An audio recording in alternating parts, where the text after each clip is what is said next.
I realized today as I was writing my notes, and I was like, this is ironic. My friend, Luke, he knows that I love Brie Larson, but he didn't understand why I love Brie Larson. You're not subscribed to her YouTube channel? I am not, because I don't care. And the ironic thing is, I'm making a show exactly like her with this podcast, where I'm going to talk about my likes and dislikes with my best friend in LA. So this is perfect. I'll be the first me, not the next Tom Cruise. Thank you very much. Wow. Pilot? What's a pilot? Well, the way they pick TV shows is they make one show. That show's called a pilot. Then they show that one show to the people who pick shows. And on the strength of that one show, they decide if they want to make more shows. It's showtime! What have you done? What have you done? People need dramatic examples to shake them out of apathy. He said the age of heroes would never come again. It has to. I may have gone too far in a few places. This is your responsibility! You're not prepared for this! I'm working on it! This show is gonna be incredible. So, were you Alan's roommate, or did you guys just go to the same school? We just went to the same school. We were in this public speaking class. I don't know what happened, but I looked at him like, this guy is going to be my best friend. It's gonna be my best friend. And yeah, it was that class, and we hit it off. We liked the same stuff. We had the same kind of humor, and that's where we started. So I guess this will lead us to how we met. So how did you know about me, or how did you learn about me? Because I think everyone, or a majority of everyone, knows how I met you, because I think I've explained it like every time I bring you up. But how, yes, I think honestly, it was just, I think I heard things through Alan. Like, Alan was the key to all of this. Jar Jar is the key to all this. If we get Jar Jar working.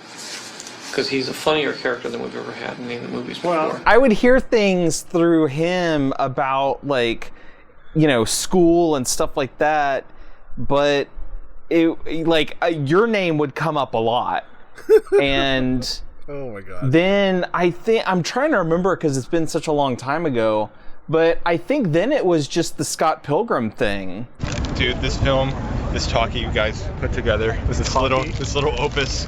It was this year's Inception, I just have to say. It was the Inception for our generation. Then there was, like, a while later, there was that night that all of us, like, hung out in downtown LA. Yes. And, like, you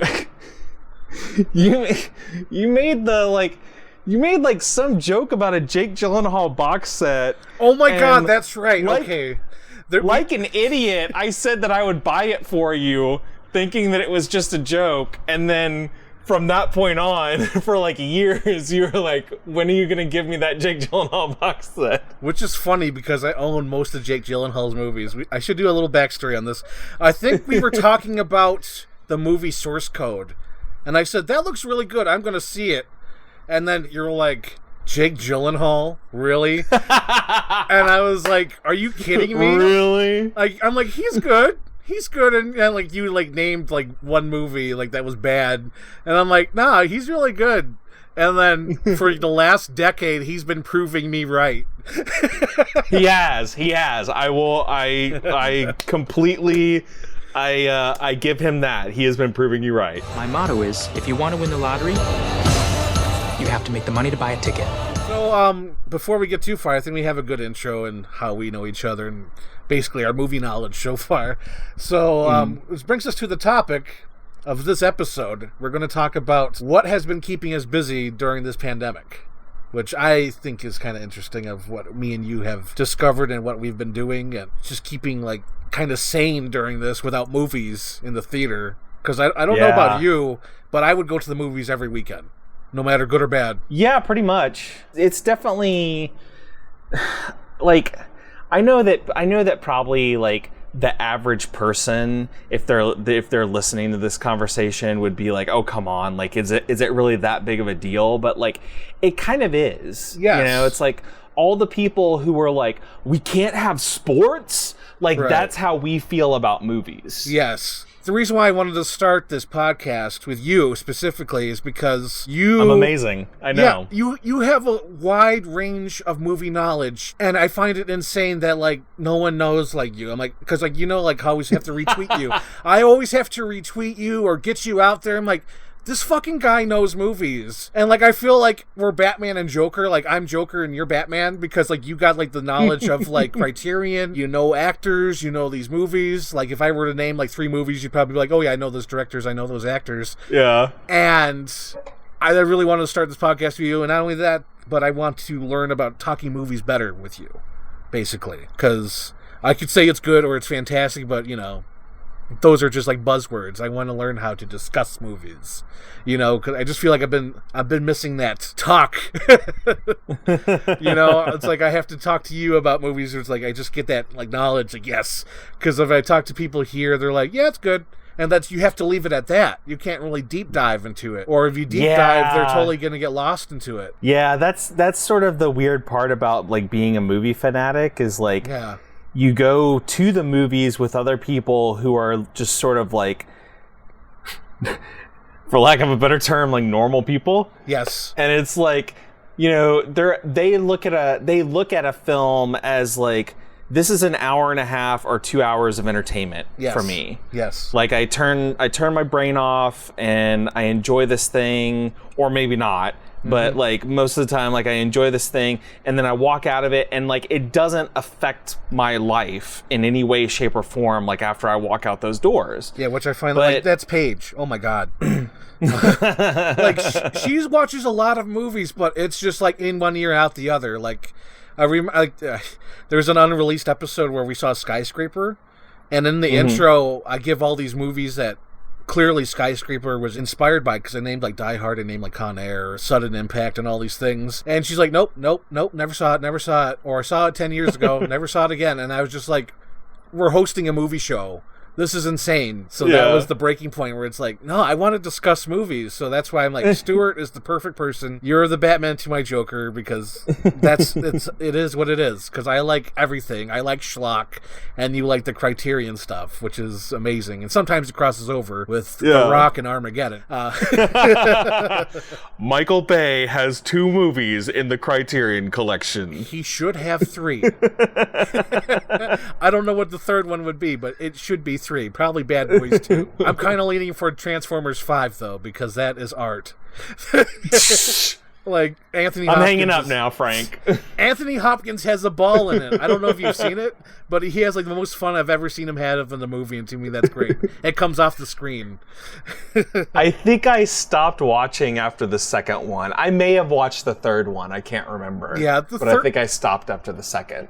I rewatched them recently, and to me, like, I'm shocked at how much I like the second one. It's not good, but I enjoyed it. I like how you said that. You're like, it's not good, but I loved it. Yes, I have to be very clear with that. I can't be like, oh yeah, it's the best movie ever, you know? It's not a 4-star... It's definitely a 2-star movie, but holy crap, did I enjoy it. Like, I got stuff out of it. Because the third one, it was so boring. I didn't know the third one was so boring, because I remember in my memory, like, oh, that one was good. Was Shia LaBeouf in the third one? Yes. Or had they...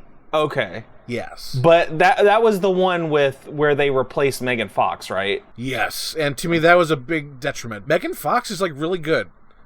Even though, like, they film her in a sexual way and stuff, she's actually a good female character, which I was blown away by. I'm like, she's actually pretty nice. And, like, she's useful. She is a mechanic. She has an arc.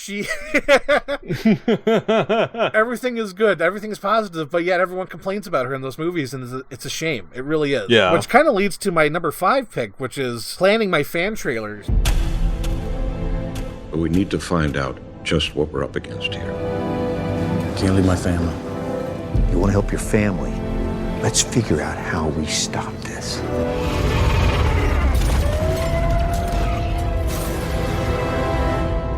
My God.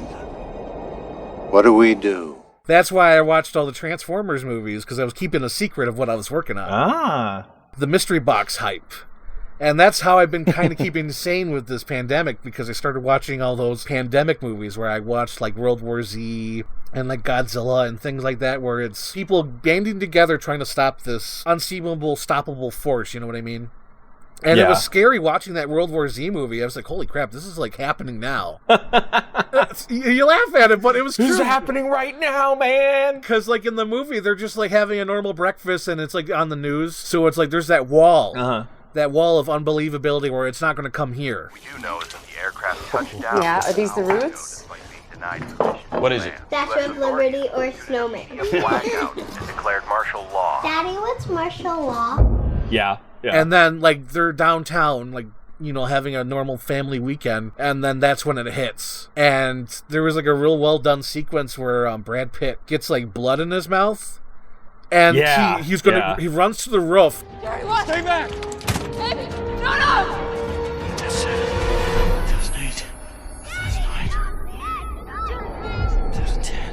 Does a countdown, and he realizes he's not infected, and it doesn't spread that way. And to me, that was so well done. And like the movie's not that great, but that part was like really like it hit home for me. I was like, oh man! Like I remember watching it for the first time, it got me teary-eyed because this was when it was fresh of the pandemic. Like this is when New York State shut down, because I live in New York, not New York City, but I live in New York State. I live closer to Buffalo. Yeah, and it was my way to get through it. You know, making this fan trailer, and it really helped. It really helped watching those movies and be like, we're going to make through this, we're going to get through this, and it's going to be good. Yeah, just going through all those movies like Transformers, World War Z, Deepwater Horizon, all those Mark Wahlberg movies as well, and just those monster movies where I made my Godzilla fan trailer, and it just helped me get through it because it kept my mind off it and kind of on it at the same time, and just to keep my creativity going during the pandemic.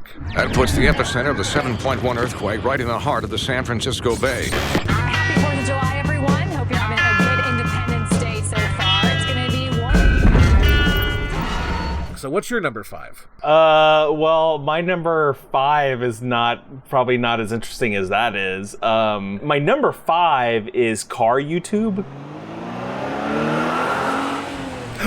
Okay, this sounds interesting. I would say that I don't like it as much as movies, but like the only other thing that I like that's kind of like close to movies is cars. Yes. And so there's like a couple of people that I watch like pretty regularly on YouTube. There's like a couple of different channels. Like some of the big ones that stand out to me are like Hoovie's Garage. He's this guy from Kansas who like buys like these sometimes really stupid cars and sometimes like really awesome cars, and he just sort of has this like rotating collection of stuff all the time. He did this thing for a long time where he was like, I'm buying the cheapest whatever in the entire country. This is a 2005 Rolls-Royce Phantom, and it's my Phantom. I've named it Barney the Purple Dinosaur, but it was also the cheapest Rolls-Royce Phantom for sale in the USA. He has this other guy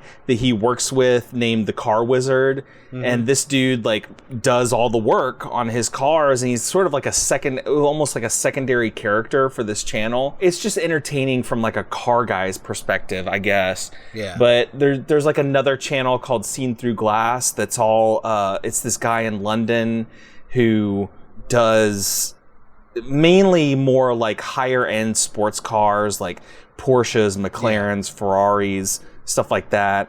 And like he just goes around to all these like high end dealerships and like does like tours of the cars and stuff. And then he did this thing called Drive the World. Last year in 2019, I took on my biggest adventure yet, trying to travel through 36 countries in just 12 months, all with an aim of discovering what car culture was like around the world. He basically drove it on like all these different continents. And the thing is, like, he did this like a year or two ago, and there's all these episodes, so it's like I'm just like consuming those old episodes. Yes. Basically, you know.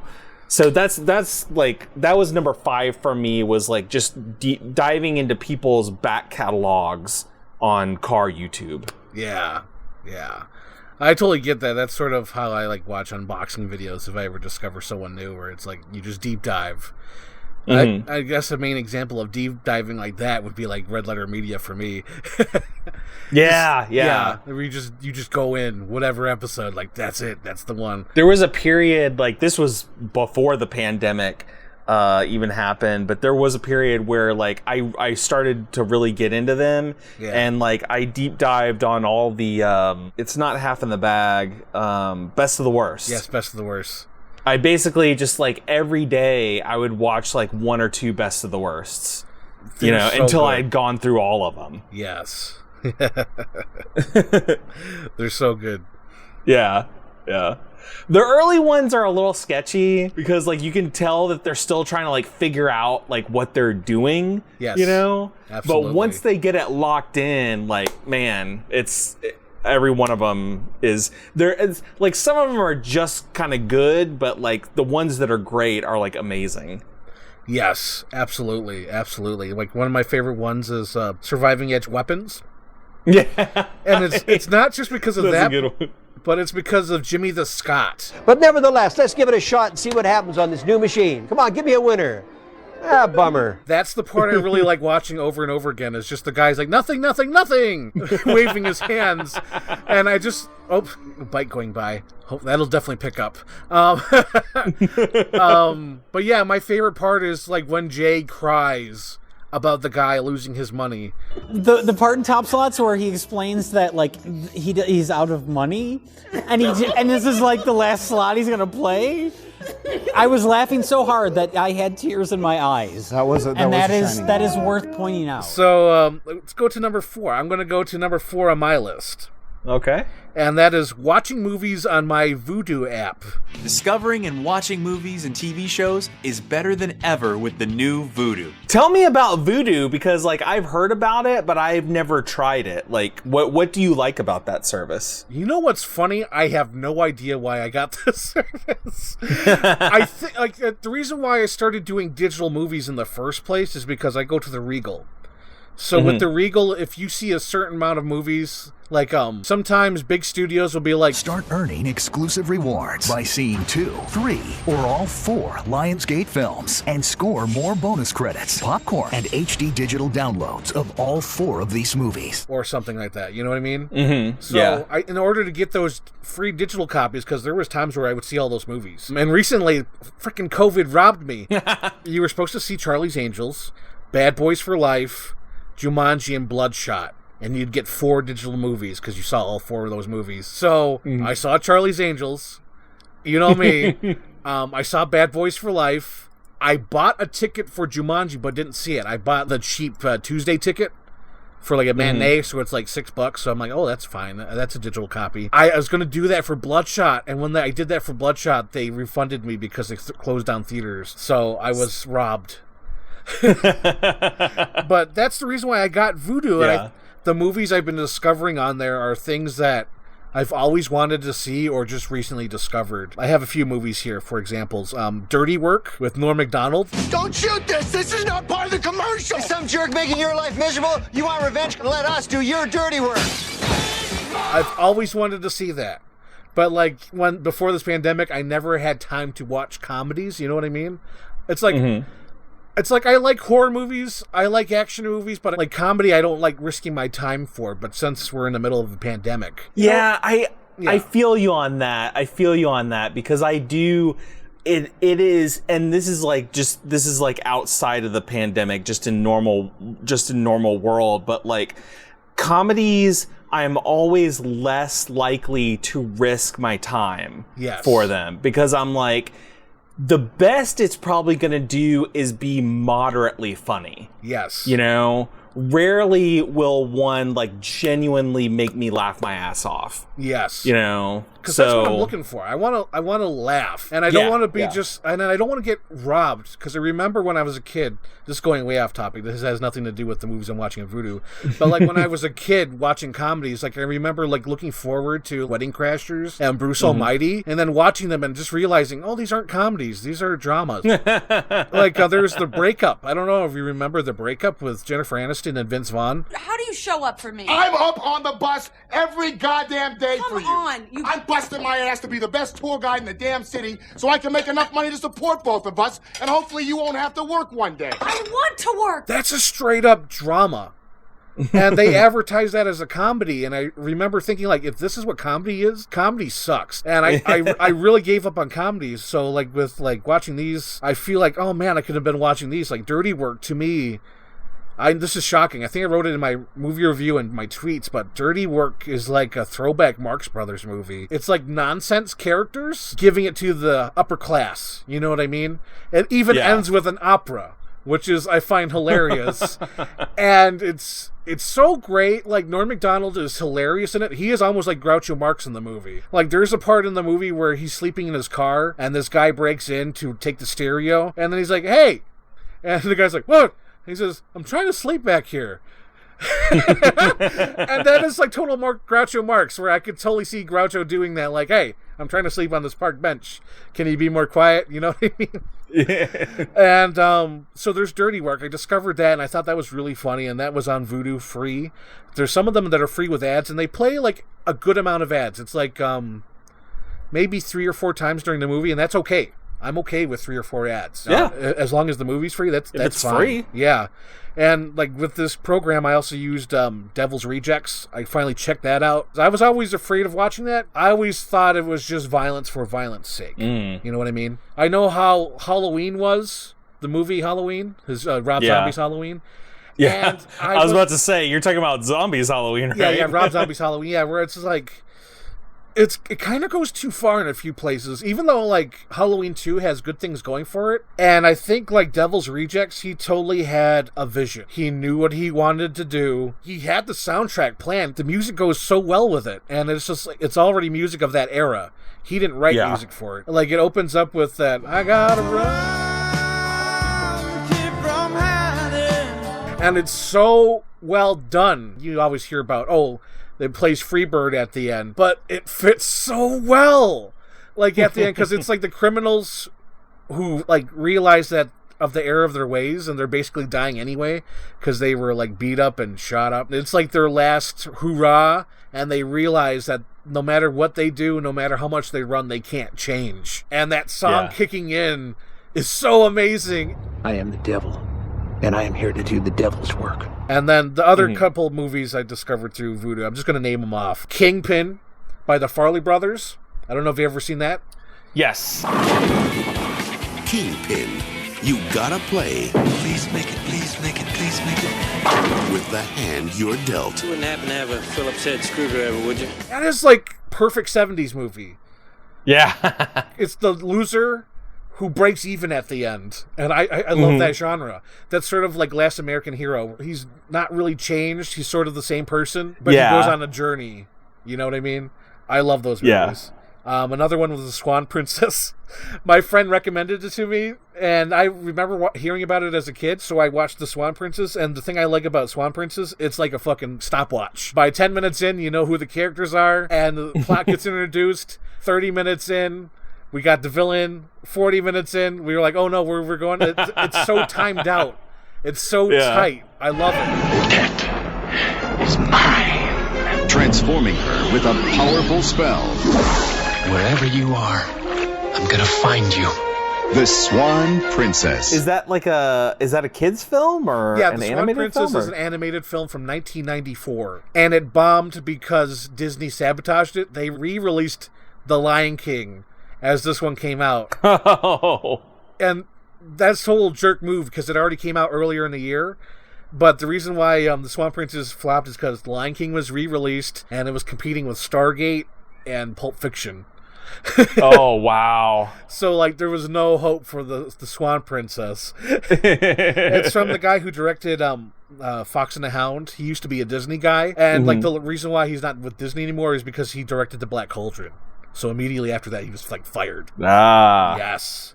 And it kind of fits with that world and that kind of humor, which I liked. It doesn't go full dummy like The Quest for Camelot, where it's just so cheap and dumb, and it doesn't go full Don Bluth, where it's all about visual style, because I love Don Bluth, but it's mostly visual style with him. There was a good balance between story and animation with the Swan Princess. Even though the animation looks like Saturday morning cartoon, it's still quality for the Swan Princess. The original one, I should say. Because there's 8 films of the Swan Princess. I'm talking about... Yes! They're all direct to DVD or VHS because the series started in 94 and they kept making sequels. And the last movie I want to bring up was But I'm a Cheerleader, which is a real good one. Ah, yes. That's a film that has been banging around for a long time, and I've always meant to watch it. Yes. But have just never gotten around to it. I think that it is on, I need to double check, but I think that it's on Criterion Channel right now. Yes, it is. So I need to, if it is, I need to get my butt in gear and watch it, finally. That, I can't believe, is hiding underneath the radar. There's so much talent behind it, and the story is so sweet, and the way it ends is just like, that's great. Clay Duvall. I like girls a lot. Kathy Moriarty. What is it, Joe? What about foreplay? No, foreplay is for sissies. And RuPaul Charles. I myself was once a gay. But I'm a cheerleader. The cast alone. Just watch it for the cast alone. And it's great. But I'm glad I discovered that. So that's my number 4. Discovering Voodoo and taking full advantage of free movies with ads and renting movies for $2.99. Start having fun discovering, watching, and collecting the latest movies and TV shows right here on the new Voodoo. My number 4 is a pair of dueling podcasts that have come out over the past couple of months. It's TCM, which is, for those of you who don't know, is Turner Classic Movies, has a podcast called The Plot Thickens. And I guess every season they're going to be doing a different subject. But this season they did Peter Bogdanovich, who you may remember is the director of What's Up, Doc? And the cameo in the hit film It Chapter 2. Yes. Yes, I forgot about that. I forgot a lot about It Chapter 2, as I'm sure we all did.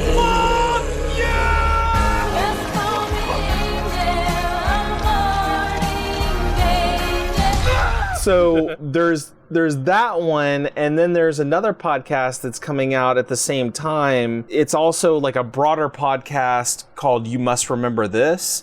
That's about the first...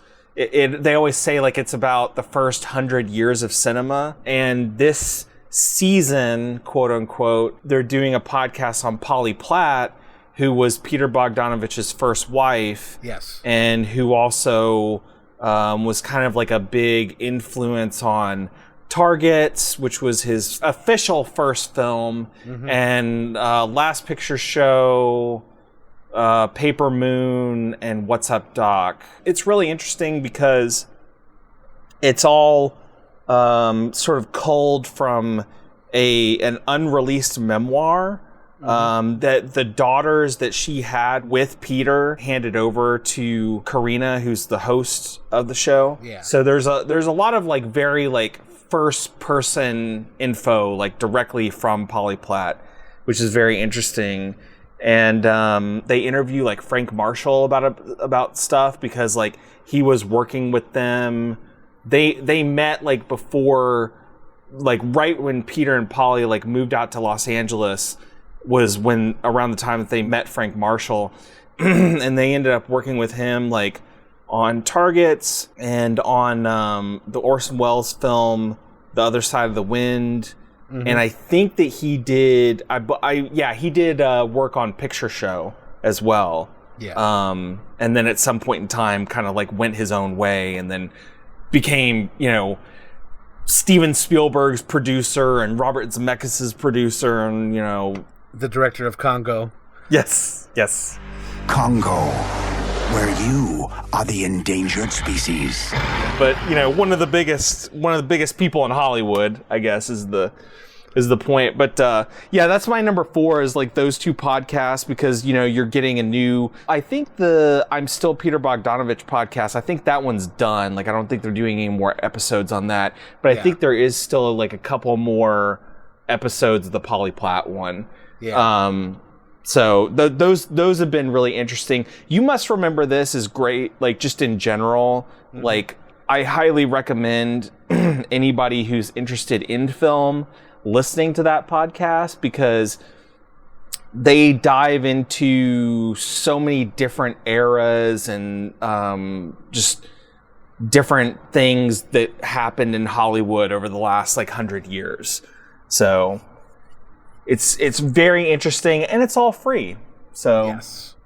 There you go. That's my number 4. For a while, Peter had it all. He was good-looking, rich, and talented, and he liked being in love. Peter and I, we were the first unmarried couple on the cover of People magazine. Oh, horrors! You have her, you have 4 pictures in a row that make People hated them. A guy has to learn to hate you. But Peter's success did not last. I made a lot of mistakes, but we're starting again now. I didn't think I was an arrogant bastard. Or maybe I was. Number 3 is sort of, it's sort of like recommending my friends, but I don't care. It's I've been listening to my friends' streams on Twitch, because with this pandemic going on, everyone has more time on their hands. So one of them is my friend, their Ray Sketches. Ray and Anthony, I don't know if you've seen their unboxing video. I did. I watched it. Yeah. You got him a lot of Hercules toys. There's this funny story with that. It's just I went to eBay and I was looking for just McDonald's Hercules, and it all came in one package deal. It came with the box, the original McDonald's box, and all the toys. Oh wow! I'm like, I'm doing that. Whatever. I'll do that. Yeah, I'll do that. So I picked that up for him. But you know who, those people, Ray is his girlfriend and Anthony is her boyfriend. She draws during the live stream. You see that visually, and Anthony usually talks. The one he just did recently was amazing. He deep dive Star Wars. Oh, wow. In the end, they do decide to give in to their emotions, and ultimately they will suffer all the consequences of that. It's so good. I like her stream because they also talk about Disney movies and just take Q&A. And I also like my friend Phil Dragish. Phil Dragish has a stream called Phil Person.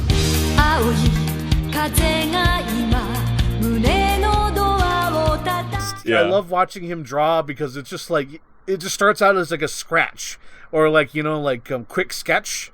And then he does a couple of details, and there it is. I'm like, oh, I wish I had that skill. And yet he's so self-conscious about it, oh, I'm not good enough. And it's just aw, But it's been getting us closer as friends. Me, Ray, Anthony, Phil, and kind of Luke, because Luke is another person we talk through on the streams, and it's a fun time. And I would highly recommend it. So it's Ray Sketches on Twitch and Phil_person on Twitch. Number three is a book that I recently started. It's David Lynch's Room to Dream. Ooh.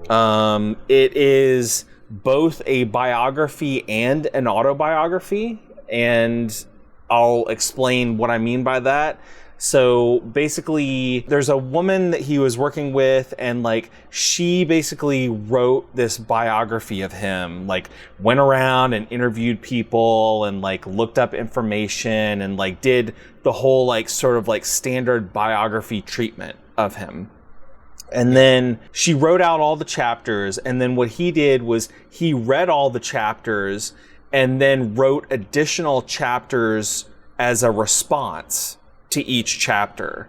So basically the book is the standard biography chapter that's third person omniscient, and then it's followed by a first person chapter written by David Lynch that says, well, the thing that they were talking about here, I remember it this way, or I remember it that way. She goes around and talks to these different people and cites them as sources. So Right. sometimes he'll be yeah, Jack Fisk was talking about this, but he also failed to mention blah, blah, blah, So the whole thing is... I kind of like that.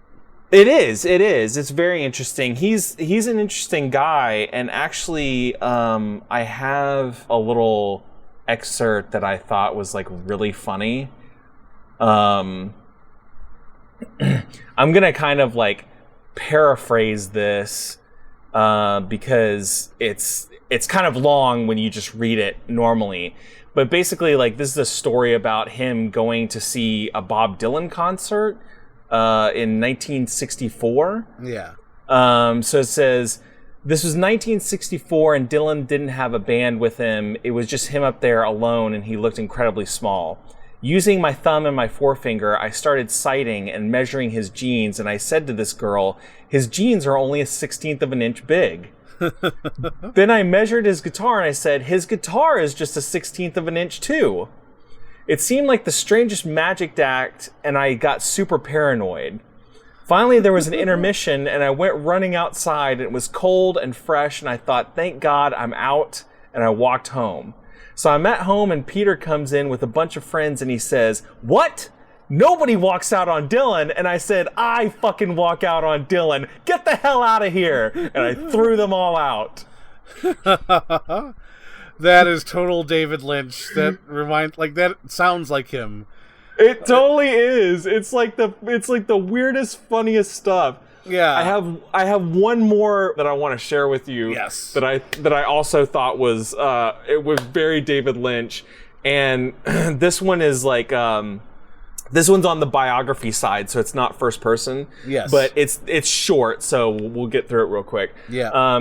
This one they're talking about Eraserhead and the time period when he was making that at the AFI. It says, Eraserhead's frequent periods of downtime left Lynch free to search for funding. Certainly one of the most odious parts of being a filmmaker, but occasionally he had some fun.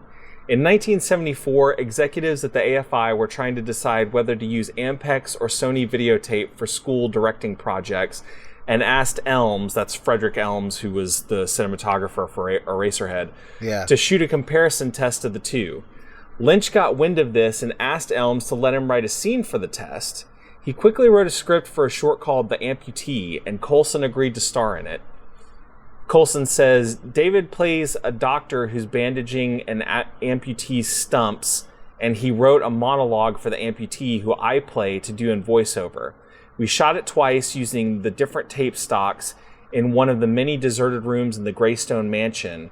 Then Fred took it to a gorgeous screening room at the AFI to show these executives. When the film ended, I remember somebody yelling, Lynch! Lynch had something to do with this! Oh my God. Like, he's so cool. Like, everything, I'm sure you know, but the interview he does with, like, when he meets George Lucas. Yeah. And he's like, I go there, and he starts talking about the Wookiee planet, and I just start getting, like, a headache. I just started getting this headache. Or watching him film on your fucking phone. What do you think of product placement, David? It's bullshit. Complete bullshit. I love the one where it's like behind the scenes, like he's filming his own movie or maybe even Twin Peaks, and someone gives him the notes like the scene is going on too long, and he's just, what is this with everybody? What is it? Really? Why? I'm serious. Fucking A, man. It drives me nuts. Who gives a fucking shit how long a scene is? He's great, dude. He's like, I mean, just beyond being like kind of a genius, not only in like film directing, but also in like just art in general. Yes. Like, he's just a character, man. He is so funny and weird and just awesome. Now, if you're playing the movie on a telephone, you will never in a trillion years experience the film. You'll think you have experienced it, but you'll be cheated. It's such a sadness that you think you've seen a film on your fucking telephone. Get real. oh yeah, so it's my turn then, right? Yeah, number two. You're up. Number 2 on my list is the Purple Stuff Podcast. Welcome to the Purple Stuff Podcast.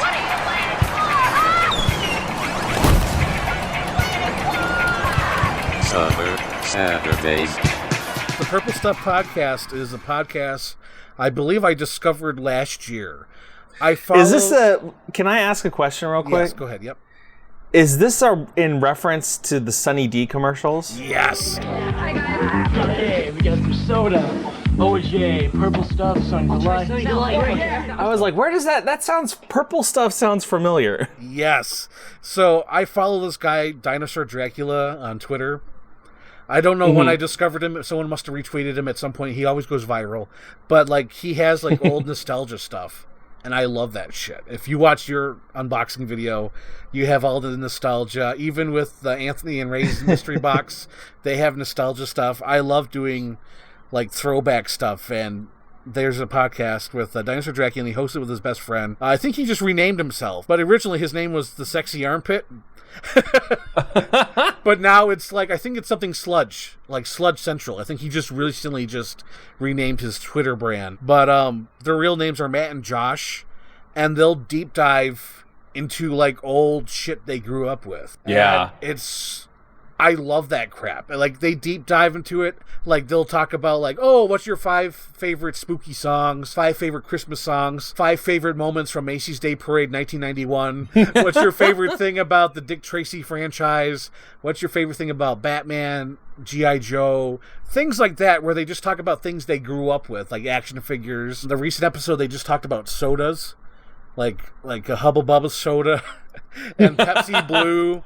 And like all these wow. Yeah, they deep dive into all this stuff, and I love it because I love old stuff, and it just helps me discover a lot of old things. Like, there's this one where they talk about Super Bowl commercials, and there's this kick-ass song from a Super Bowl commercial. I think it's like a Pontiac commercial. Get on your Pontiac and ride, Pontiac ride, Pontiac. And it's like a 5-minute song, but I think I remember that. Yeah, I think I remember that song. It's such a kick-ass like 80s tune, and like I discovered it through that, and now it's on my MP3 player. I highly recommend it. Check out the Macy's Day Parade episode. They talk about the He-Man float, the WWE float, a big giant Quicks mix balloon in the background. It's mostly the Quick Bunny, and Right. It's like he is serenading the Quick Bunny.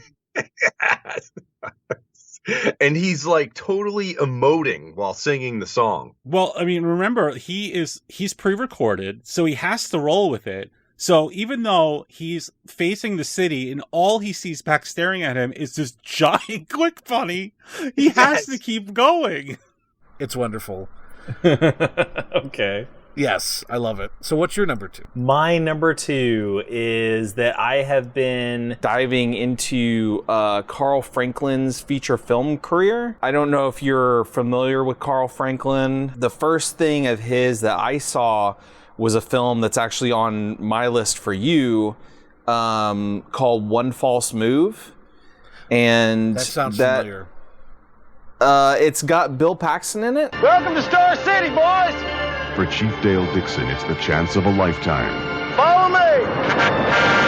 After 10 years of busting peeping toms and stop sign runners, I'd kind of like to take a crack at the big time. Okay, that's probably where I heard it. I think that is one of his underrated, underseen films. Yeah, he's like the sheriff in a small town. These like criminals like show up in the small town, and he has to kind of like, you know, deal with that. But it's like a 90s neo-noir. Yes. That was like the first one of his that I saw. And then I saw a movie that he did with Denzel Washington in like the early 2000s called Out of Time. Yes. Which is also a neo-noir that takes place in Florida. And then I got Devil in a Blue Dress from my friend Jeremy that I'm gonna be watching pretty soon, and I've got some of his other stuff coming from Netflix. But like that's somebody that I've been kind of like seeking out their films because he did. I saw the first thing of his that I saw, like I said, was One False Move, and then I saw he did like 3 episodes of the second season of Mindhunter, which is that show on Netflix about like FBI agents. Yeah. Yes. Yeah, exactly. So he directed a couple episodes of that, really good. And I just wanted to like get to know him better, you know, because I like the stuff that he's done that I've seen. So That's my number 2. That's cool. I heard a lot about that one false move after Bill Paxton died. Like, I remember, like, a lot of fans were like, you got to see this movie, and I don't know if it's out of print, but I do know it's harder to find. Like, I think it's on the save queue on my Netflix, where it's not really there, or at least not near me. Yeah, it is out of print, but that's another one that's on your drive. Yeah. Oh, good. Good. And yes. Like, you can, I found the DVD for like, I think like $12 or something on Isn't eBay. That the best when you find something like that? Oh my God. Yes. Goodness knows I tried to do that with Last American Hero, but yeah, we all know that. Yeah, couldn't pull that one off. But I actually saw that with a it was a double feature of One False Move and A Simple Plan, because both of them had Billy Bob Thornton in them. Yeah, and both of them had Bill Paxton.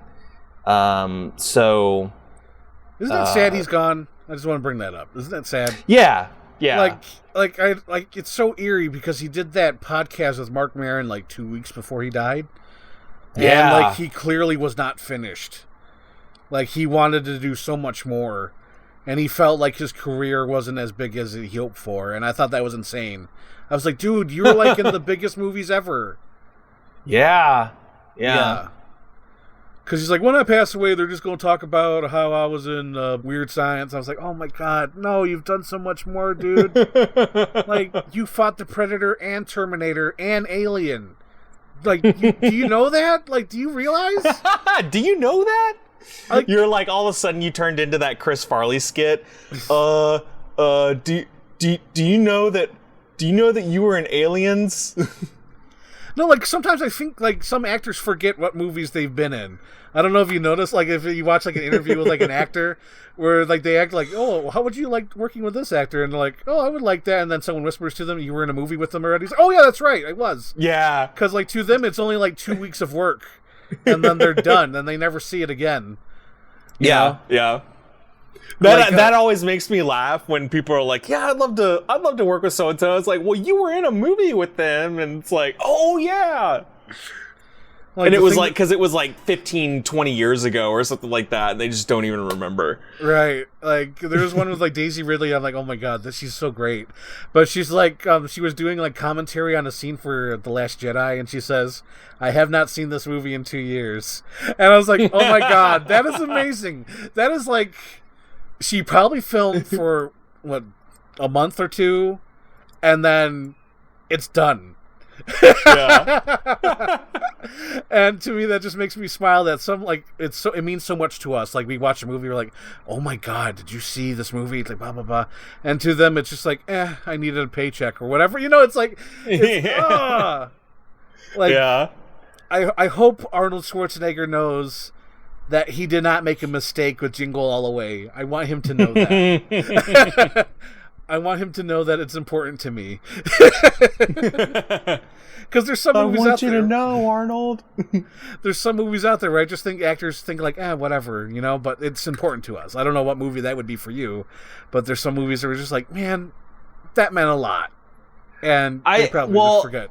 If we're talking specifically about Arnold Schwarzenegger, I would say Last Action Hero. Like, I hope that he understands that, like, for a lot of people, you know, yes, it may have failed at the box office or not done that well at the box office, but for a lot of people, like, a lot of people love that movie. Yes. I love that movie. That's an episode right there, Stuart. I'm just going to tell you right now. Last Action Hero deserves its own episode. There's so much about it. Like, oh my God, that's a whole episode. But like, man, I love Last Action Hero. Man, it's such a good movie. Yeah. So I guess it's time for my number one, right? Frank's number one. I mentioned it earlier, but I probably cut it out in editing. My number one pick is Ghostbusters! We got one! Ready! Let's show this prehistoric bitch how we do things downtown. Holy shit, Stuart. Like last year, I discovered that I was a Tim Burton fan. Mm-hmm. This year, I discovered or realized, come to the realization that Ghostbusters is possibly one of my favorite movies ever, and I'm shocked that it's not in my top 20.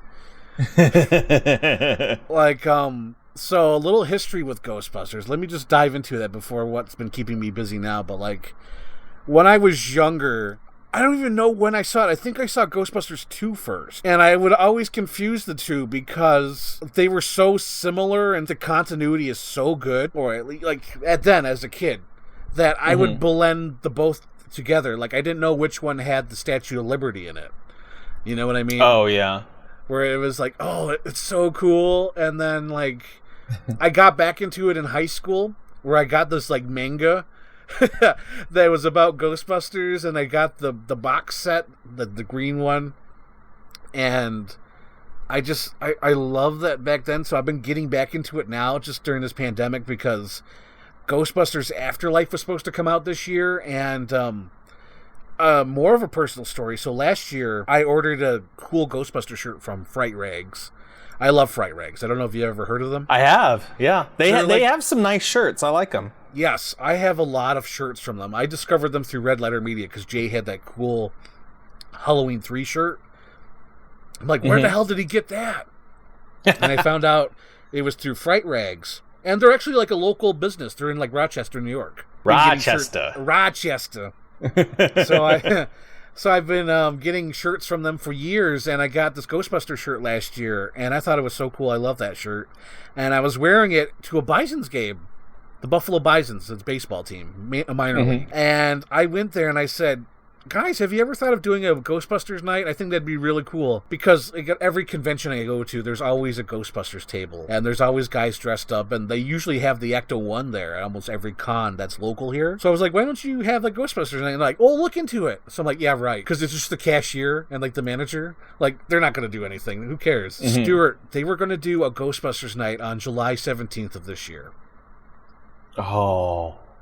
And I was so, like, when I got the news, because this is before a pandemic, they announced Ghostbusters Night. And I was so happy. I'm like, oh my God, my suggestion was taken serious by the cashier and manager, that they pitched it, and they're like, yeah, let's do that. And they always do, like, fun vignettes. They film there at the park. They do, like, local guys or whatever. They get the costumes, and they make the little video. And, like, during, like, the endings, they'd probably play the music. I could totally picture it. It would have been wonderful. And it was supposed to be timed out with the new movie Ghostbusters Afterlife, and it was supposed to come out like Ghostbusters Night at Bisons, and I was looking so forward to this, and this was the year, because they had the retro toys that I got you, and I'm glad you loved them. That made me so happy that you were like, oh my God, they're all here. And the thing that was so sweet about your video, it's like, they're real. And I thought, oh, I'm like, oh, Stewart, you're making that. Because, like, you totally didn't expect it, and then you're looking at them, and you're like, wait a minute, these are, like, the real thing. Yeah, I'm like, yeah. Oh, my God, it just made me so happy, and then, like, I've been collecting them as well. I did you first, like, I'm like, Stewart needs these first, and then I'll get my own. I'll hunt mine down in the wild. I ordered yours on eBay, so I had them all. But I had to hunt mine down in the wild, and then since we're in the pandemic and I have extra scratch, I got that whole 6-pack of all those figures, the one where I stack on top of each other. The one where I'm like, oh, this picture took longer to set up, because it really did. It took like 40 minutes to stack them. Oh my God, Stu, you had no idea. Anyway, I've been collecting all these figures, and I've been deep diving into the car from Playmobil, where it has like, and I got it because it's like the same size as of a model car, so I'm okay with it. I'm like, yeah, this is fine. And I've just been deep diving into Ghostbusters, keeping me busy during this pandemic, because I just, it's so positive, and it's one of the few movies, whenever they re-release it, this is another fun story about Ghostbusters I have. When I was in high school, it was the first re-release that ever happened locally. They were re-releasing Ghostbusters, Godfather, and like Pulp Fiction in the same week. And I'm wow. I'm going to see Ghostbusters, and I was saying this at school, and this girl was like, Ghostbusters, can't you just rent that from the library? And I looked at her, and I'm like, why would I want to watch the pan and scan VHS from 2003 when I could see the movie on the biggest screen. You know, I didn't get what she was going at. I'm like, what? Why would I do that? Like, it's like there's movie people and then there's not movie people. She was definitely not a movie person, because I don't know how you would turn down seeing the Stay Puft Marshmallow Man coming down on the street, you know, on the big screen. Yeah. So, like, ever since then, I've seen almost every re-release Regal has done. And it's got to be up to 7, maybe 10 times in the theater. And wow. Yeah, I love that movie. I love Ghostbusters. And, like, the thing that makes that movie so special, I was doing some research for this podcast. And it really was a collaborative process for that movie. It wasn't all from one person. Like, normally, it seems, you know? Usually it's like one person or like a team that, like, you know, does it. Like, everyone had some input. Like, Dan Aykroyd's script was totally rewritten by Harold Ramis. They didn't know Bill Murray was going to be attached until, like, the day he showed up. Sigourney Weaver suggested that she played the cello and was not a model, because originally she was supposed to be a supermodel who gets haunted. But she's like, no, I want to be like a cello player. I'm like, that's amazing. That's like a little detail that I love about the movie. And then, like, they almost got John Candy to play Louis Tully. But, like, he totally thought it was like an over-the-top comedy, so they're like, no, it's not that. And they got Rick Moranis.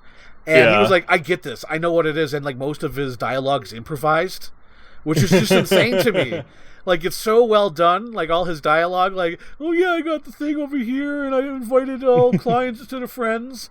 And then, like, the animation studio, they had to build that from scratch because all the big companies were being used on, like, Indiana Jones and, like, other blockbuster events. Like, I think even, like, Gremlins. Like, every other studio was busy, so they had to go to, like, a smaller studio to do the special effects. So even that was different. And then, like, the girl who plays... oh, God, what's her name? Annie Potts. Yeah, Annie Potts, yeah. Yes. Ghostbusters, what do you want? Ghostbusters, what do you want? You do? You have? You do? You have? Her glasses were from the costume designer. Really? So, yes. So, like, if it wasn't for, like, the costume designer, those glasses would have not have been in there. And, like, there's so many little things in the movie that I now notice from reading behind the scenes. Like, they only had one model cop car that was in scale, so that's why there's only one cop car in the street when Stay Puft is walking down the street. Something I loved from my childhood. Something that could never, ever possibly destroy us. Mr. Stay Puft. Nice thinking, Ray. We used to roast Stay Puft marshmallows by the fire at Camp Wakanda. Ray has gone bye-bye, Egon. What have you got left? Sorry, Beckman. I'm terrified beyond the capacity for rational thought. And then, you know, when there's a car that hits a fire hydrant and the fire hydrant goes off and it's on the model, that's not water, that's sand. Really? Yeah, because water doesn't scale down, so they use sand to do the fire hydrant spray when Stay Puft is walking down the street. That's so weird. Yes. And if you watch it, it makes sense why the street is dirty after that, because it's the sand. Yeah. But well, that's the thing is, like, you know, somebody said this one time, I don't remember who it was, but it was like, that movie was, like, truly the definition of lightning in a bottle. Red Letter Media. Well, then again, going back to the lightning in a bottle thing. That would make sense, because I watch all the reviews, so... These are things that I know. Proton packs, Slimer. These are things I know. There's all these, like, things that sort of, like, make it what it is, and they're not particularly from the script, you know? Yes. And that's what makes it so magical.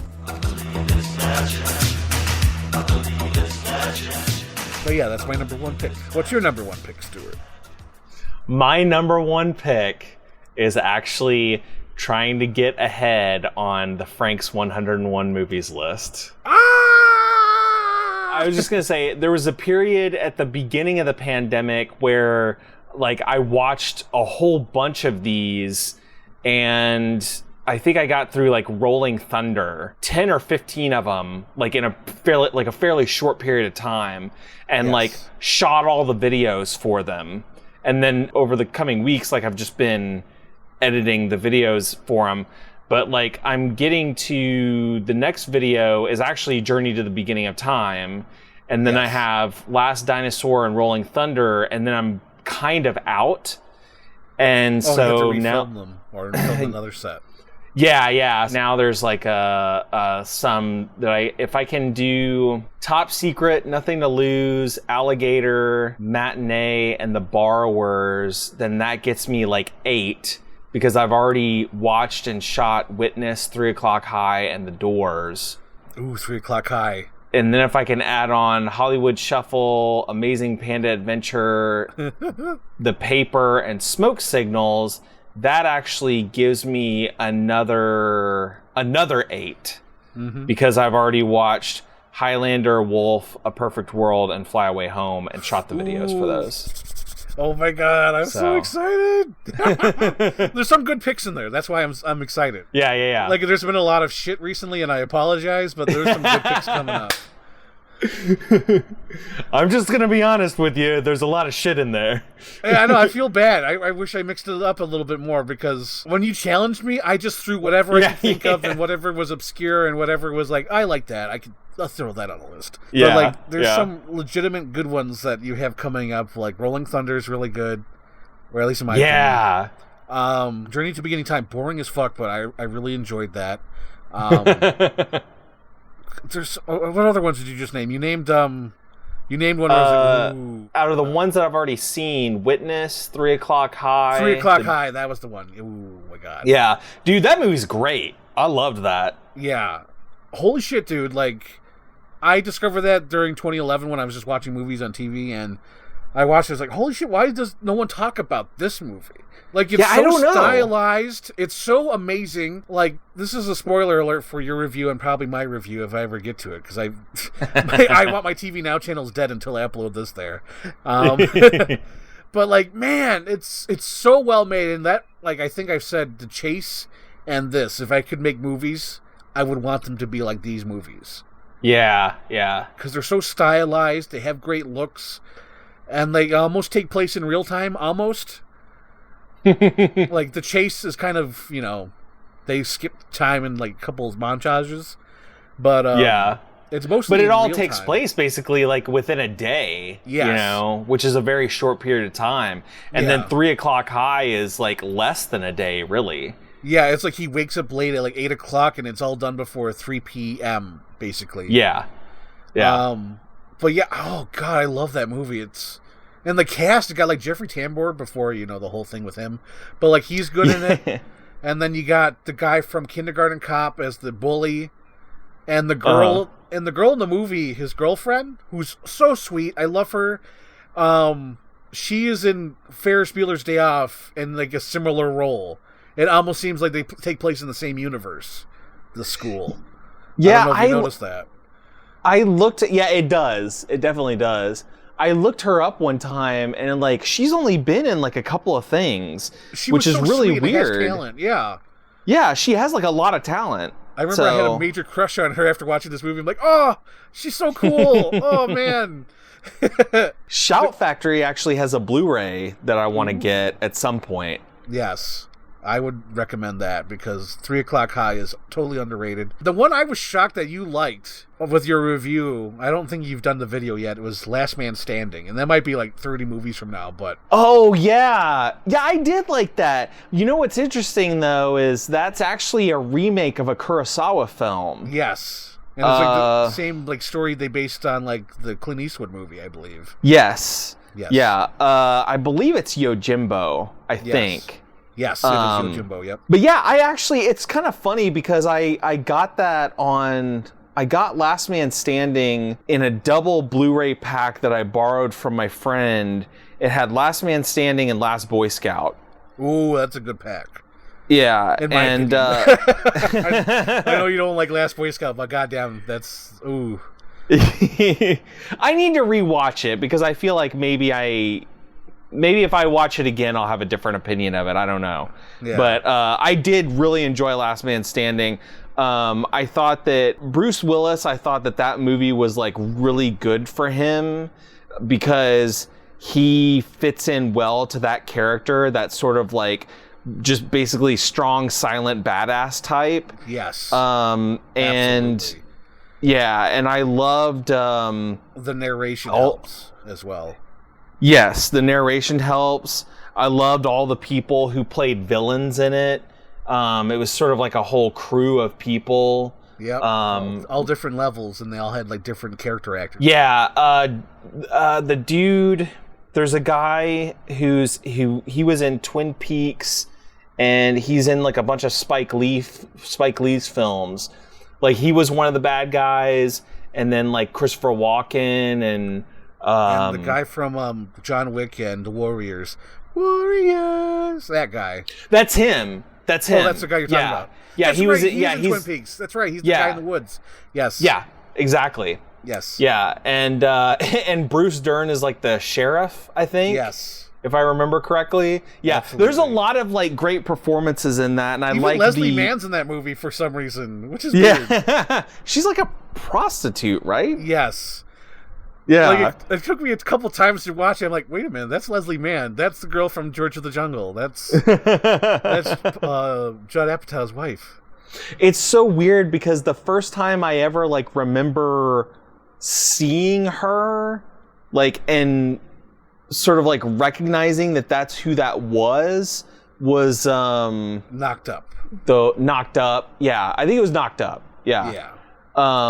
That was the first time I ever. So it's like in my mind, that's her. So then when I see her in like earlier films, I'm like, wait a second, is that Leslie Mann? Yep. So it's like I always trip up over that for some reason. Yeah. But yeah, I really like that film. I thought that they did a good job. I mean, Walter Hill is like, he's still a great director. It's like some of the stuff that he does is weird. Yeah. Like Streets of Fire. I still need to watch that. I know it's probably on your hard drive thing, but I know I definitely have it on my hard drives because I worked with the Batman trailer. But like, I want to watch that so bad. Streets of Fire. I'm gonna say this. It is not a bad film. It's just a weird film. It is so strange. Like when you're watching it, you're just like, was the people who wrote this, were they on drugs? Like how much drugs were they on? Coke, man. Coke. Well, cocaine's a hell of a drug. Or the stuff. Sometimes you gotta eat shaving cream. Everybody has to eat shaving cream once in a while. Before we get too far into the 101, I also want to say the reason why I wanted to start this podcast like right away was because I watched your A Night to Remember, and it just like sparked my mind. Like, dude, if we could both talk about that movie, it would have been amazing. Like, because you have like a whole different view on it. Like, there's no like huge name actor, so it's like hard to get attached to it, and it's mostly like fact based. And I remember it wasn't that it had no name actors. It was the fact that like there were no characters. Yeah, there was no protagonist. Like the closest thing that you had was the second officer, and that was like because he just had the most scenes. Yeah. Like there was no character in that entire movie that was more important than any other character. That's one of the reasons why I love it, because I remember I watched it, like I got more emotionally attached to the movie because it just felt like everyone's on the same level. And when they're about to die, and it's like, holy shit, all these people are going to die, and you've just been watching them as like a day in the life kind of thing. Yeah. And it just, it grabbed me. I remember, I think there's like a very theatrical scene where they're all singing Near God to Thee on the boat. It's kind of unrealistic, but it's what movies are. It's like that moments like that is like, that's why you watch movies, for like theatrical moments like that, if that makes any sense. You know what I mean? Yeah. Well, they actually, the band did play while the ship was going down. Yeah. I don't think they probably did that, though. Yeah, I don't know that they sang while it was happening, but the band was playing. Yeah. But yeah, I don't know. Maybe I don't know. Maybe I should give it another watch. Here's the thing. Sometimes I go into movies with an expectation. Yeah. And then when I don't get that, then I feel like I don't like the movie. Yeah. when in reality, a lot of it is just because of the expectation that I placed on it. Yeah. So sometimes if I go back and if I give it a little bit of time, go back and watch it again, then I like it more, you know? So I might need to do that with Night to Remember. The Island, on the other hand, I will never like. It is garbage. That's fine, because what you said with The Island, I'm totally okay with, because I watched that once. It was definitely for Jurassic World 1978, my project, and that plot doesn't really kick in until, like, he starts fighting the pirates, and that's, like, the last half hour. Yes. Yeah, literally. Like, the last 20 minutes of that film are the only thing worth watching. Yes, and that, like, to me, I think that's probably why I recommended it, because just that last... I at the time, if I watched it now, I'd probably be like, ugh. But at the time, I thought that last half hour was the whole, like, it made the whole first hour worth watching. But I don't know. It's probably different now. If I were to watch it now, because it's been like 3 years since I've watched it, maybe a little bit longer. But yeah, just it's your review on The Island accurate. Like I saw, I had no qualms with it. I'm like, yeah, that makes sense. And if I were to remake it, I'd probably make it a solid 90 minutes, because I think that dredges on for like 2 hours. I don't recall the. No, it actually is only about like not. I think it may even be a little bit under 90 minutes. Really? But it feels like it's super it feels long like because 3 it's weeks. so boring. I do know that. I do know it feels like 3 weeks. Yeah. Because it feels like it takes place in real time, because I think the movie takes place over months. Or weeks. I don't recall. Probably weeks, yeah. Weeks, yeah, but it feels like it. Yes. I do know that. I do recall that. Yeah, it is drudgery. That movie is drudgery to get through. But there's some movies where I just want to discuss with you, like The Night to Remember, or probably The Chase, and 3 O'Clock High. There's just some things I'm like, oh man, if he heard my opinion on it, maybe that would sway him.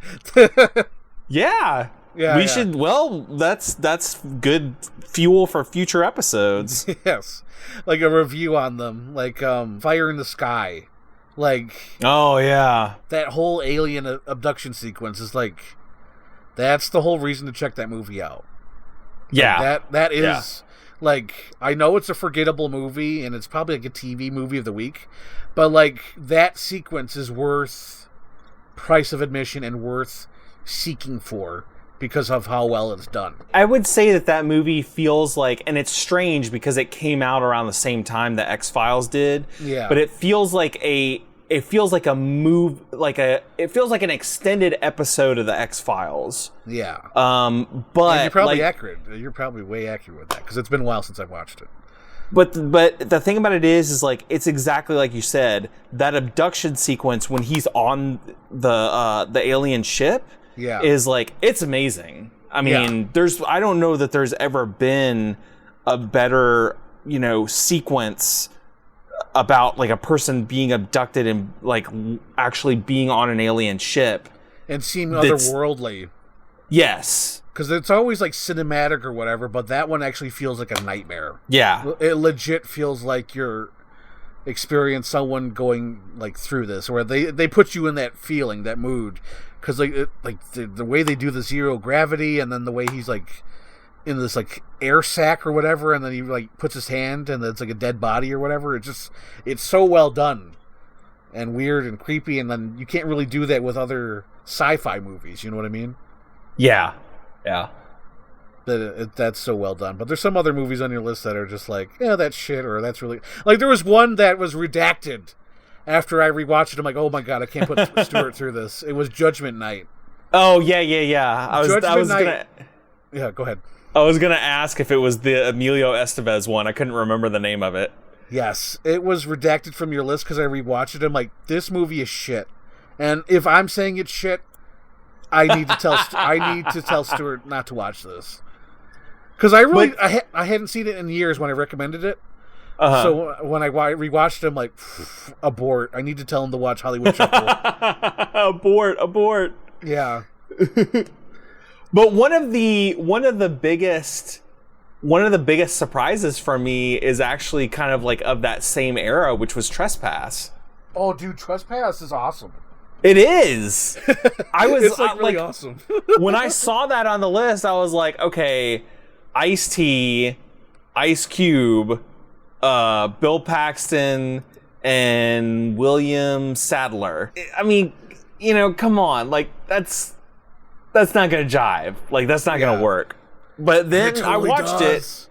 It was awesome. It is so good, and like it kind of ticks me off that like no one really talks about it. That deserves recognition. Yes, yeah. I know that's like a good like forgotten film. Yeah, and it's still relevant, I would say. Also, Walter Hill. And Bob Gale, and there's some Die Hard elements in there too. Yeah. You got Argyle from Die Hard 1, and you got the guy, the bum from Die Hard 2. Because he plays the air controlman in Die Hard 2. Yeah. And William Sadler. That's right, Die Hard. Yep. It's all about the goal, man. It's all about the goal. Go! It's all about gold. Trespass. My question was from Phil and sort of Anthony.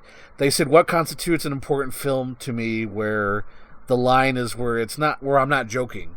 Like, what's a good movie and what's a bad movie? And it's weird for me because, you know, I always say, oh, this is a good movie, or I like this movie, and people don't quite get it. You know? Like, I think I had to explain it to you, my rating system. Because I remember you're like, what? You didn't give that, like, 5 stars? I'm like, no, it's... that's like a 3-star film, even though I, overpraise it. You explained your rating system to me, and it still doesn't make any sense. Yeah, I know. I've even kind of forgot how I explained it, but, like... it's kind of difficult to explain, but, like, I take an account of how other people see it sometimes. Like, if I know for you, like... Halloween 2 is probably a 3-star film for you. Maybe less. Yeah, that's accurate.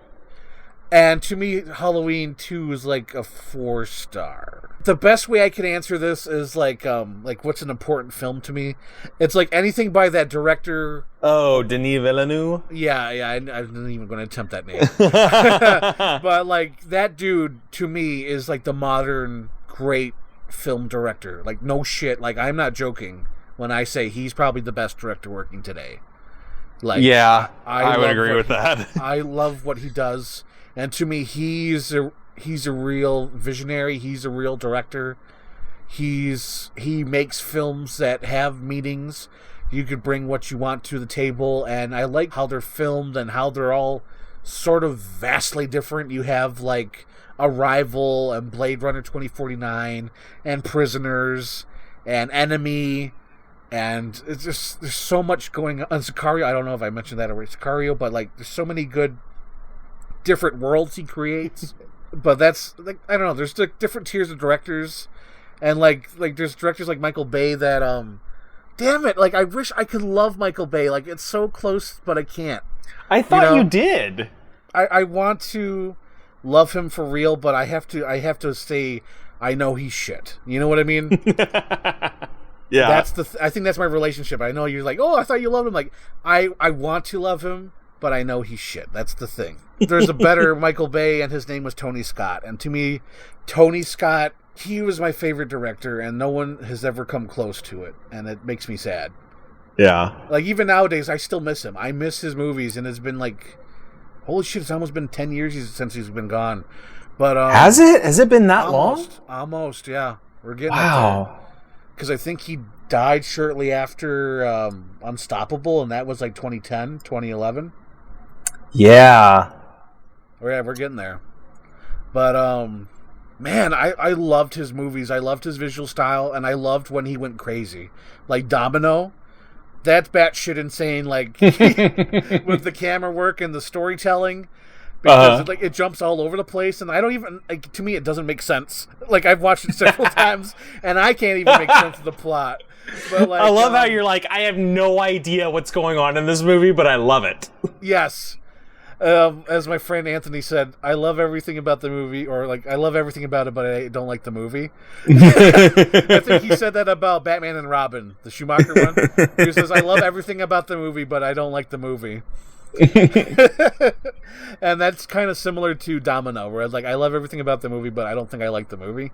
But like Tony Scott was so awesome with like Man on Fire, Last Boy Scout, Top Gun, Beverly Hills Cop 2, Revenge.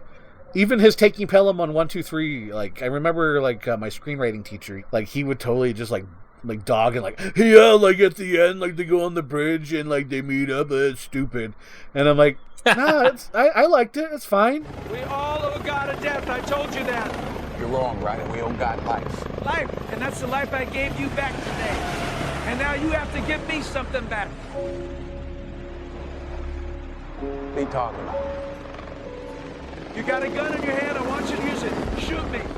No, shoot me before they shoot me, or I'm gonna kill you. I will shoot you. I don't want to, but I will. I watch movies to be entertained, or at least I know when to be entertained and when to take a movie seriously. You know what I mean? Yeah. Does that make sense? Like, you take a movie like Sicario seriously, but you don't take a movie like Taking Pelham 1, 2, 3 seriously. If that makes sense. But yeah, it's things like that where it's just like, I think I've totally gone off my question, but I'm just trying to give examples of what constitutes a good movie to me and what's a bad movie. And I think I'm just using my favorite directors to sort of explain that. It wasn't bad movie, it was guilty pleasure, right? Yeah, that's another one. Anthony was a guilty pleasure. Like, to me, I think Michael Bay is definitely guilty pleasure. Like, anything with Michael Bay is definitely guilty pleasure, even though I absolutely love the aesthetic of Bruckheimer movies. I think that's the best example to say Bruckheimer movies. I was going to say Michael Bay movies, but Bruckheimer is a better example because Bruckheimer did Top Gun. Bruckheimer did Gone in 60 Seconds. He did The Rock. And he also did Con Air, yes, which was not a Michael Bay film, but looked like a Michael Bay film. Yes. And that's the same thing with Gone in 60 Seconds. It looks like a Michael Bay film, but it's not a Michael Bay film. And so really, it's like, and when you think about it, like, once Michael Bay stopped making movies with him, his films did kind of like take a little bit of a different turn. So absolutely. I'm wondering if maybe like there is a very specific Bruckheimer aesthetic. Yes, I believe so. That would be an interesting question to ask him. So like literally ask him. Like, do you think that like these films that you produced all in like this period of time have like a specific aesthetic that's like specifically yours as opposed to a director's? That's probably some truth to that, because during that time he was the hot shit, dude. Like, he made like all those big blockbusters that I love. Yeah. Yeah. He was the top of the heap. Yeah. So we hired a series of writers, and we convinced this young man sitting across from me to get involved. And he had nothing. He had a script that didn't work. All he had was us. No actors. There was nothing cast. Right. And it may be a start date. But we told Michael, we made the last one with you, Bad Boys. We're going to make this one. We'll get you a great cast. We promise you that. And somehow we're going to fix the script. We're going to make this whole thing work. And Christopher McQuarrie is another director who I think is brilliant. I think with all his movies, you see his progression of getting better. You see his confidence building. Definitely. And I think that's great for a director. Fallout it's a masterpiece. I think it's a masterpiece, and it is. What is Citizen Kane? If you think that's a masterpiece, what is Citizen Kane?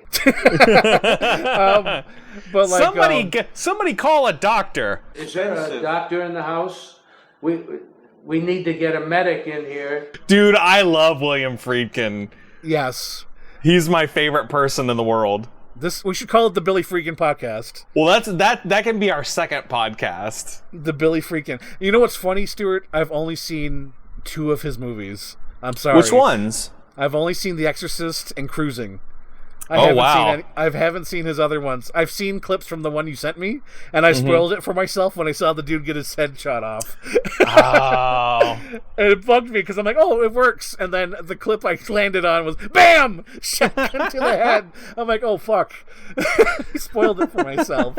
But, like, yeah, like, to me, he seems like just watching his stuff, like, whatever he's done so far, and clips of the movies he has done, fucking freaking, like, is on the Mount Rushmore of directors. I'm going to say it. Oh, yeah. Just from what the things I've seen, just the 2 movies and clips of the movies I have not seen, dude, he's up there. He is the best, even though his tactics weren't as good. But he fucking did it. Yeah. I like his Mark Maron interview. You can do a lot more with a computer, but I think you innately know that it's not real. And you watch The French Connection, and there's a grittiness to it where you're like, holy shit. But it's still not real, Mark. It's a movie. No, but you just told me people's lives were at stake. Yeah, and that's not a good thing. I get that, but it's on film. It is on film, and I don't boast about it. I think The French Connection is a damn well-made film, and people's lives were in danger, including my own. Yeah. And I frankly didn't give a damn. You need to see Sorcerer is on that Drive. We won't know about Drive for another 30 years. You need to watch that because that to me is his best film. Yeah. And then you need to get Killer Joe too. Dude, Matthew McConaughey just goes to another level in that movie. What is your question? What question did you pick? Well, I wrote an answer to the what constitutes a serious film versus a guilty pleasure, but I also had, I to be honest with you, I forgot to write an answer for an alternate question. Oh, okay. Yeah, there was some alternate questions, which was like, what 2 actors, living or dead, would you want to see fight each other in a face-off style action flick? Yeah. What's a canceled film that you wish got made? Favorite film soundtrack. For favorite film soundtrack, there's probably like a couple of them, but like Interstellar is definitely like one of my big ones. Yes. To be honest with you, like a lot of the Hans Zimmer, Christopher Nolan stuff, is just like all of that, all the Batman stuff. And I would say, like, honestly, if we're talking about like, movie soundtracks that are, made up of pre-recorded music or like needle drops or whatever you want to call them. Yes. I know this is like too easy of a thing to say, but like Once Upon a Time in Hollywood for me has been a soundtrack that has like I have just been listening to nonstop like since it came out. Like I think that is like the perfect mixtape that like not only that Tarantino has ever made, but just that like pretty much anybody has ever made. I can't think of a single like pre-existing music soundtrack that is better than that one. Like it's just that's it. Like, and there's a lot of great soundtracks like that, but that one is the one. The thing about that soundtrack is like you can just listen to the soundtrack and the soundtrack itself tells the story. Yeah, takes you to 1969.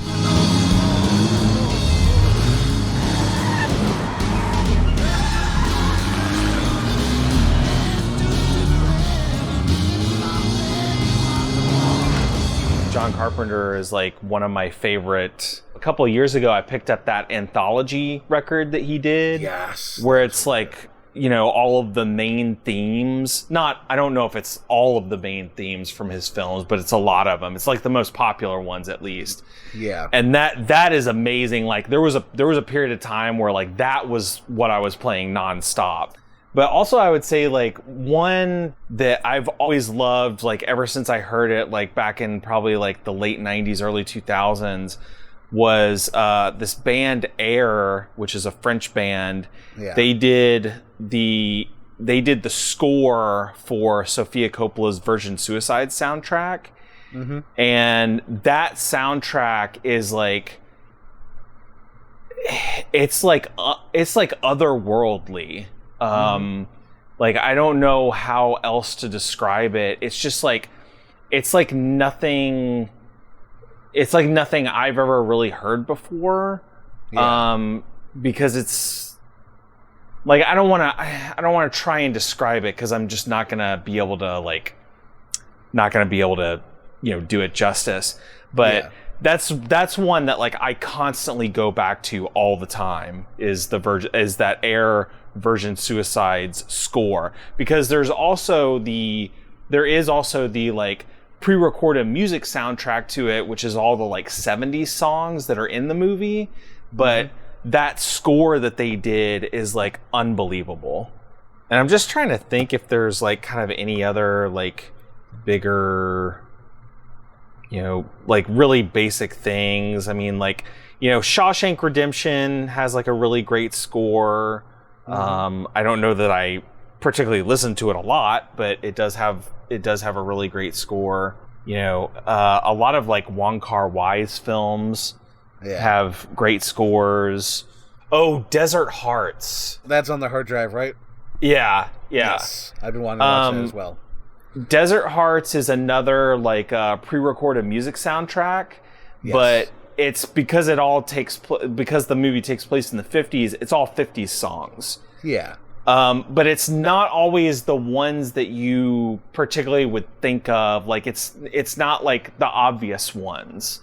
They kind of went a little further out to like find some of the stuff. So yeah, I would. That's Desert Hearts has a really good soundtrack. Assassination of Jesse James by the Coward Robert Ford has a really great soundtrack. I think it's by Nick Cave. I may be wrong on that. I think you're right. But that one's really good, and but almost any Wes Anderson movie typically has like a good score to it.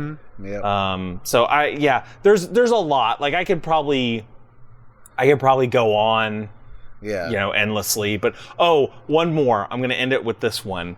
The Hannah soundtrack.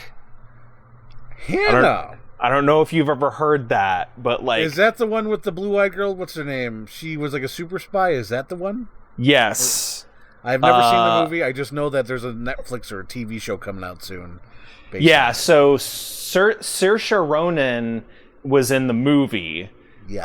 The TV show I have not seen. I don't know if it's any good or not. But like the soundtrack for the film is awesome. It's like propulsive and like electronic. And kind of like there's parts where it's kind of like goofy. I don't know if that's like a good way to describe it, but or playful. Playful is probably a better way to describe it. Right. But that soundtrack is like amazing. I love it.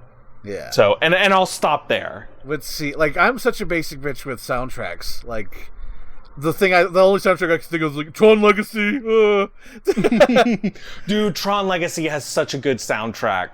I know. That is like you can that soundtrack is great for both writing, editing, and like driving too. Yes. Perfect. And for like needle drop and like earworm kind of songs, definitely Forrest Gump. For me, that's so good. Yeah, like, that's a great one. It goes through like 3 decades worth, maybe even more, 4 decades worth of music. And it's just like the movie like has songs that are not on the soundtrack.